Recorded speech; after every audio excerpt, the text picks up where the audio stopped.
এক ব্যক্তি সর্বোচ্চ 2 মেয়াদ বা 10 বছরের বেশি প্রধানমন্ত্রী হতে পারবেন না। এ বিষয়ে একমত হয়েছে দেশের বেশিরভাগ রাজনৈতিক দল। জাতীয় ঐক্যমত্য কমিশনের বৈঠকে অংশ নিয়ে রাজনৈতিক নেতারা একথা জানান। কমিশনের সহসভাপতি অধ্যাপক আলী রিয়াজ বলেন, দ্রুত জুলাই সনদ তৈরিতে সব রাজনৈতিক দলকে ছাড় দিতে হবে। রেজা খানের রিপোর্ট।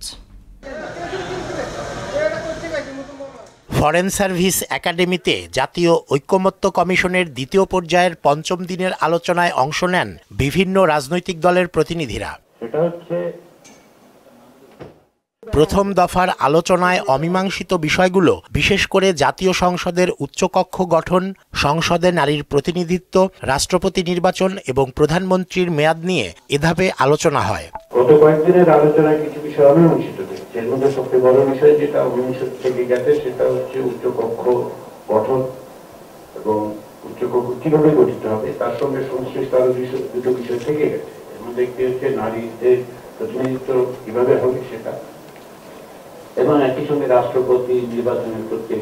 এইগুলির বিষয়ে আমরা আসলে এক জায়গায় আসতে পারিনি এবং অনেকেই যেটা বলেছেন যে এগুলি আসলে আরো বেশি গুরুত্বের সঙ্গে আলোচিত হওয়া দরকার।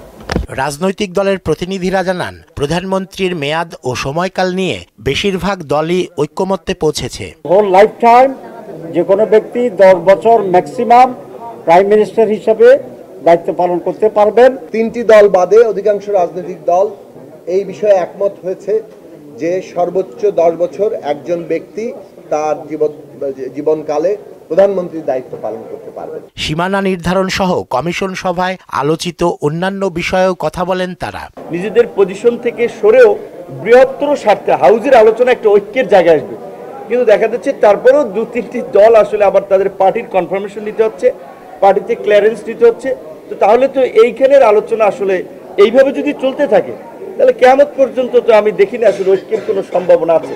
রাষ্ট্রপতির তিনি কিভাবে নির্বাচিত হবেন এবং প্রধানমন্ত্রীর সাথে রাষ্ট্রপতির ক্ষমতার ভারসাম্য, এটা পরবর্তী আলোচনা আছে। দেশের 54 বছরের ইতিহাসে রাষ্ট্র ক্ষমতায় ভারসাম্য আনতে এ ধরনের আলোচনা এটিই প্রথম।